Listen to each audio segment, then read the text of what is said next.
네, 청문회 전국 속 여야의 기싸움이 격화하고 있는 가운데 청와대의 고심도 깊어지고 있습니다. 이 여야의 당권 및 대선 경쟁도 달아오르고 있는데요. 이 정치권 이슈 김관옥 계명대 교수 모시고 말씀 나눠보겠습니다. 안녕하세요. 네, 안녕하세요. 네, 먼저 이 고위 당정청 협의회가 어제 열렸습니다. 송영길 대표 취임 이후 처음인데 일단은 그 장관 후보자 3명에 대한 이야기를 했었을 것 같아요. 어떤 이야기가 나왔을까요?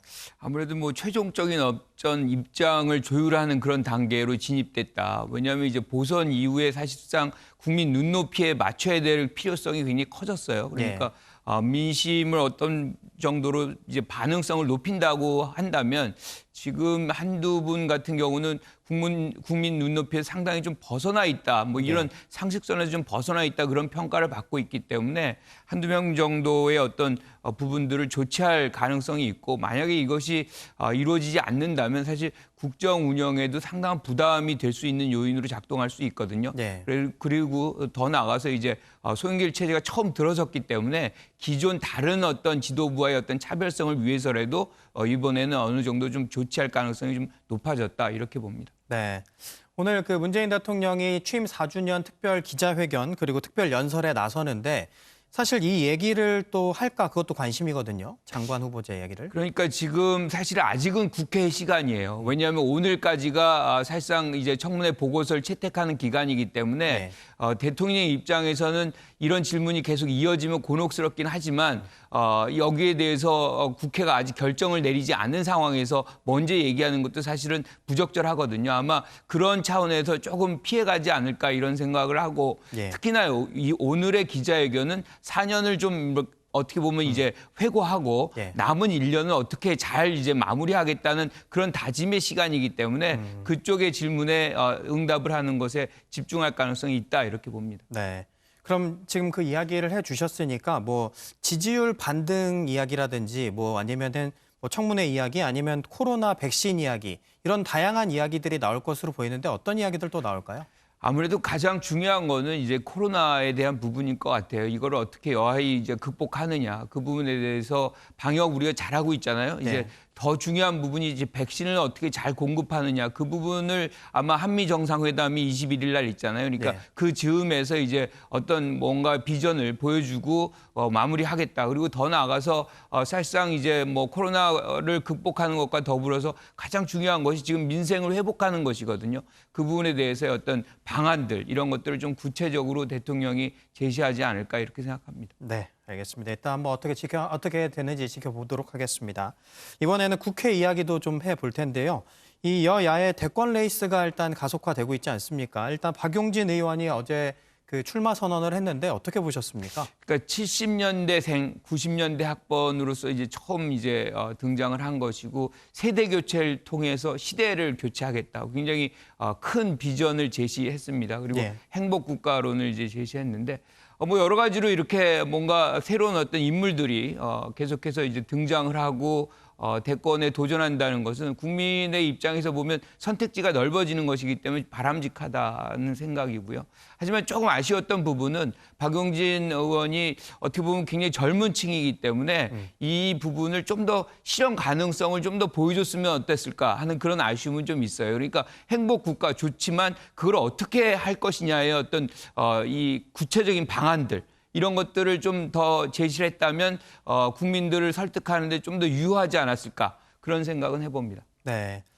네, 그리고 뭐 다른 후보들도 서서히 이제 준비를 하고 있다 이런 이야기가 나오는데 이 민주당에서 대선 경선 연기론 이야기가 나왔다고 하더라고요. 이 이야기는 왜 나오고 있는 건가요? 그러니까 대선을 이제 6개월 전에 이제 치른다는 것을 대선 경선을 이게 이제 당원 당규에 이제 적혀 있습니다. 그래서 원칙론적으로 이제 이걸 시행을 해야 되는데 상대인 국민의힘당이 11월 첫째 주에 이제 뽑게 돼 있어요. 그러다 보니까 먼저 뽑아놓으면 뭔가 좀 불리한 거 아니냐 뭐 그런 논리인데 사실 이것이 충분한 어떤 이유가 되는지에 대한 부분들은 논란이 있을 수가 있거든요. 그리고 후보자들이 전체적으로 공감을 해야 돼요. 근데 문제는 더 중요한 게 있어요. 그러니까 오늘이 사실상 5월 10일 유권자의 날입니다. 유권자들이 검증할 수 있는 충분한 시간을 주는 것이 사실은 후보자들의 도리이거든요. 그러니까 예. 미국 같은 경우는 거의 한 2년 전에 출마를 선언을 해요. 그러니까 유권자들은 아주 충분한 그 검증의 시간을 확보할 수 있는 거죠. 반면에 지금 국민의힘당은 길게 3개월뿐이 안 됩니다. 3개월 동안에 국민이 다 이거를 검증할 수 있느냐. 민주당은 지금 5개월 정도인데 5개월도 저는 부족하다 생각하거든요. 그래서 네. 원칙론적으로 좀 접근할 필요가 있겠다 이렇게 생각합니다. 네.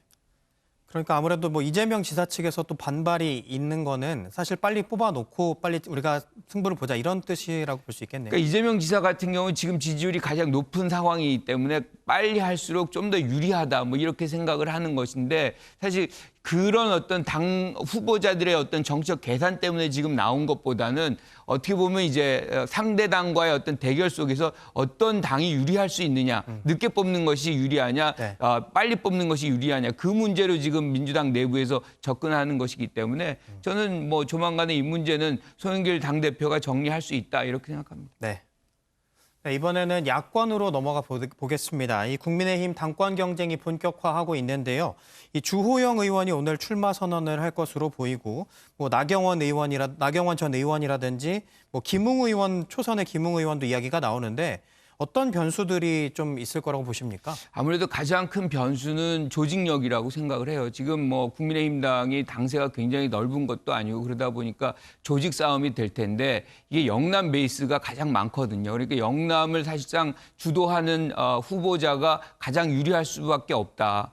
왜냐하면 이게 경선 룰이 대의원이 70%고 여론조사가 30%거든요. 그러니까 당 조직과 당원을 장악한 사람이 가장 유리한 상황이 되는 것이고 이렇게 되면은 국민의 어떤 이 참여의 정도가 굉장히 사실 약화될 수밖에 없어요. 우리가 이제 이 부분도 국민의힘당이 고민을 해야 되는 것이 지난 이 서울시장 선거 때 100% 여론조사를 했고 그것이 민심의 어떤 반응을 굉장히 높였거든요. 그게 결과적으로 좀 좋은 결과도 만들었고 지금 이렇게 당심만 의존하게 돼서는 민심과의 괴리가 발생할 수 있다. 뭐 이런 부분도 좀 고민을 해야 되겠죠. 네.